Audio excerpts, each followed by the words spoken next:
और बढ़ानी है लड़ाई, क्योंकि अब जब सरकार ने यही बना लिया है कि आप दे नहीं सकते, जो आप अपने कहे को नहीं पूरा कर सकते, तो लड़ना तो मजबूरी है ना। अब जो बनाया गया है वो मुझे ये समझ में नहीं आता कि सरकार के द्वारा इतना तकलीफ देह वाली जगह क्यों, ताकि आप क्या चाहते हैं। दोनों तरफ से सरकार ब्रैकेट लगा देते हैं, जो अपना विरोध हम बाहर नहीं कर सकते हैं। अगर बाहर निकले तो वो पुलिस के द्वारा वहीं पर दबा दिया। अभी तक कहीं किसी स्कूल में एडमिशन नहीं कराया है। बच्चा सबको हम अपने जहाँ तक हुआ है अपने से पढ़ाए हैं, लिखा है, और उसको कहते कि बेटा हम टीचर बनेंगे तो अच्छा स्कूल में तुमको एडमिशन करा देंगे। रोज मेरे बच्चा कह रही है कि जब मम्मी मेरे जिंदगी के साथ खिलवाड़ हो रहा है, आप न कोई काम करते हैं न कुछ करते हैं, आज तक आपका टीचर बहाली नहीं हुआ।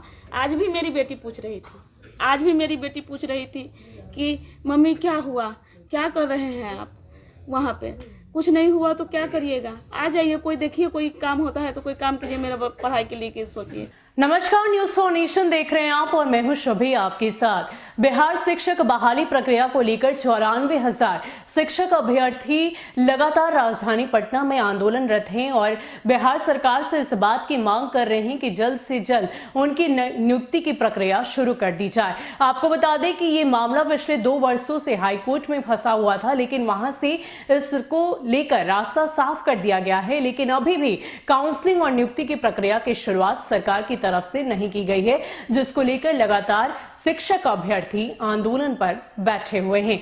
आपको बता दें कि इसको लेकर विपक्ष की ओर से लगातार मुख्यमंत्री नीतीश कुमार से सवाल किए जा रहे हैं और उनसे ये कहा जा रहा है कि कहीं ना कहीं आप में संवेदना मर चुकी है, तभी तो इस कड़ाके की ठंड में जिस तरीके से शिक्षक अभ्यर्थी लगातार आंदोलनरत है, आपको इससे कोई फर्क नहीं पड़ता। इसी कड़ी में तेजस्वी यादव की महिला कमांडो रात को 2 बजे सभी शिक्षक अभ्यर्थियों से मिलने के लिए पहुंची, वहां पर उनसे बातचीत की, उनकी परेशानियां जानने की कोशिश की और उसके बाद उन्होंने एक लंबी चौड़ी फेसबुक पोस्ट लिखी है और साथ ही साथ कुछ तस्वीर साझा करते हुए बिहार सरकार से सवाल पूछ दिया है कि आखिर क्या आप में संवेदना मर चुकी है, इन लोगों की बात आप क्यों नहीं सुनते। इसके अलावा ऋतु जायसवाल ने क्या कुछ लिखा है हूबहू आपको बताते हैं।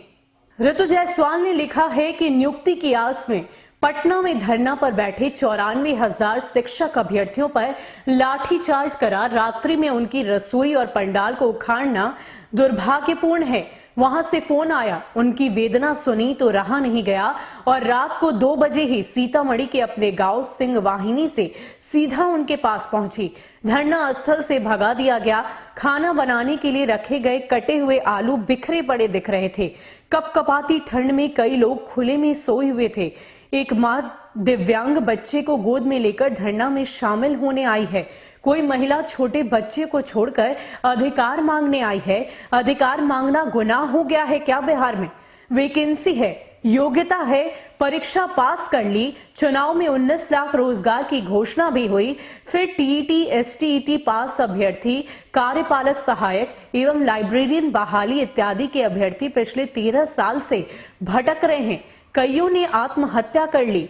नियोजन प्रक्रिया ऐसी कि अभ्यर्थियों ने बिहार के गांव-गांव में जाकर आवेदन दिया। इस दौरान कुछ की सड़क दुर्घटना में मौत भी हो गई। उसके बाद नौकरी न देकर सरकार लाठी दे रही है। इनकी संवेदना खत्म हो गई है क्या? इनका हाल जानने के लिए कल रात की लाइव वीडियो आप देख सकते हैं। ऋतु जायसवाल ने शिक्षक अभ्यर्थियों से मुलाकात करते हुए कुछ तस्वीरें साझा की है और साथ ही साथ अपने ऑफिशियल ट्विटर हैंडल से एक वीडियो भी साझा किया है। छोड़े जाते हैं आपको इस पूरी वीडियो और तस्वीरों के साथ। धरना स्थल भी जो बनाया गया है वो मुझे ये समझ में नहीं आता कि सरकार के द्वारा इतना तकलीफ देह वाली जगह क्यों, ताकि आप क्या चाहते हैं। दोनों तरफ से सरकार ब्रैकेट लगा देते हैं, जो अपना विरोध हम बाहर नहीं कर सकते हैं। अगर बाहर निकले तो वो पुलिस के द्वारा वहीं पर दबा दिया जाता है। 2017 में टीटी पास किए, उसके बाद हम लोग धरना स्थल पे आए। यहाँ आने के बाद 7 दिन हम लोग धरना पे रहे। हमारे हस्बैंड को अनशन पर बैठे थे, 7 बोतल पानी चढ़ा, इतना तबीयत खराब उनका हो गया।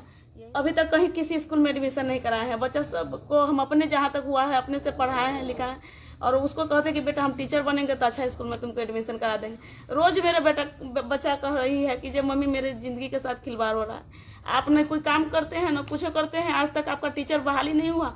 आज भी मेरी बेटी पूछ रही थी आज भी मेरी बेटी पूछ रही थी कि मम्मी क्या हुआ, क्या कर रहे हैं आप वहाँ पे, कुछ नहीं हुआ तो क्या करिएगा, आ जाइए, कोई देखिए कोई काम होता है तो कोई काम कीजिए, मेरा पढ़ाई के लिए सोचिए। सरकार थी ना, विधानसभा चुनाव के जस्ट पहले इतना स्पीड में काम हो रहा था हमारा, बिल्कुल मेधा सूची बनने का काम बहुत लग रहा है कि अब हो जाएगा, अब हो जाएगा, अब हो जाएगा। हम लोग एकदम पॉजिटिव थे कि अब हम लोग सपोर्ट लेना था, और जब चुनाव हो गया उसके बाद एकदम चल पड़ गया, ये एकदम रोक दिया गया, निकल गई। उसके सबसे बाद ज्यादा जो हम है लोग को दिल में उसके बाद वो आगा प्रोसेस नहीं करना चाह रही है सरकार।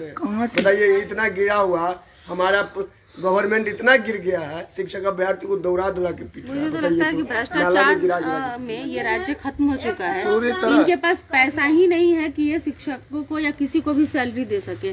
शायद यही वजह है कि आप देखेंगे कि जो लोग हैं भी उनको भी सैलरी साल में एक बार मिलता है, 6 महीने 8 महीने 1 साल के बाद उनको वेतन मिलता है। उससे पहले उनका परिवार साल भर कैसे चलता है इससे कोई मतलब नहीं है। लेकिन दूसरी तरफ आप बात करते हैं आत्मनिर्भर बिहार और आत्मनिर्भर भारत की और आत्मनिर्भर बनने की, वहीं पे दूसरी तरफ आप अनुदान दे करके जो लालच देते हैं वोट के समय, चुनाव के समय में, तो आपका मकसद मुझे नहीं लगता है कि आत्मनिर्भर भारत बनाने का है या आत्मनिर्भर बिहार बनाने का है। मुझे लगता है कि अनुदान निर्भर बनाने का है। आप चाहते हैं कि उसका हक किसी को नहीं मिले, उसकी नौकरी किसी को नहीं मिले, अपने वसूलों से, अपनी मेहनत से कोई काम ना करे, वो आपके अनुदान और आपके दिए गए भीख से जिंदा रहे। तभी तो शायद जब बात थी 2022 तक, नहीं मोदी जी ने कहा था कि केंद्र सरकार ने कि किसानों की आय दुगनी करेंगे, और 2021 की शुरुआत हो गई, किसानों की आय दुगनी होती तो कहीं नहीं दिखी, और जो स्थिति चल रही है वो अलग है। तो दुगनी होती तो दिखी नहीं, तो कहेंगे क्या कि हमने तो 6,000 रुपए दिए किसानों को, किसान सम्मान निधि योजना जो उन्होंने निकाला तो हमने दिया।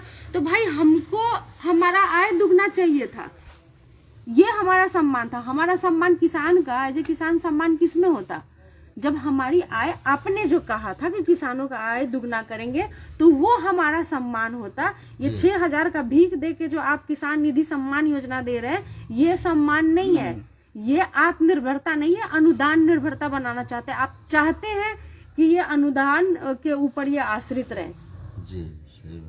और इस तरह से हम आपको खोखला बना दे कि हम हमारे अनुदान पे आप जिंदा रहे और हमें वोट देना आपकी मजबूरी रहे। तो ऐसी गंदी राजनीति नहीं होनी चाहिए। किसी के आत्मसम्मान के साथ खिलवाड़ करके, किसी के वाजिब अधिकार के साथ खिलवाड़ करके सत्ता में किसी तरह बने रहने की जैसी राजनीति नहीं होनी चाहिए। क्योंकि बात इंसानियत की पहले होनी चाहिए, आत्मसम्मान की पहले होनी चाहिए। आत्मनिर्भर या अनुदान निर्भर बनने से पहले है हमारा सम्मान निर्भर होना, कि हम अपने सम्मान के साथ समझौता नहीं कर सकते हैं।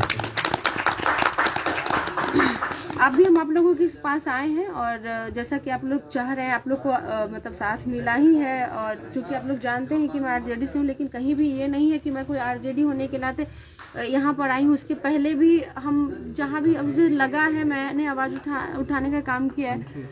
तो जो फ़ोन गया था जिसकी वजह से विचलित मैं हुई, और मैं यहाँ पर मुझे खुशी इस बात की है कि आपको साथ मिला है, और मुझे भी ये उम्मीद है कि नेता प्रतिपक्ष आपके साथ मजबूती से खड़े रहेंगे, और मैं भी आप लोगों के साथ ये उम्मीद कर रही हूँ कि वो यहाँ पे आए और बुलंदी से हम लोग इस आवाज़ को उठाएंगे, और आपके साथ हम हैं यहाँ पे।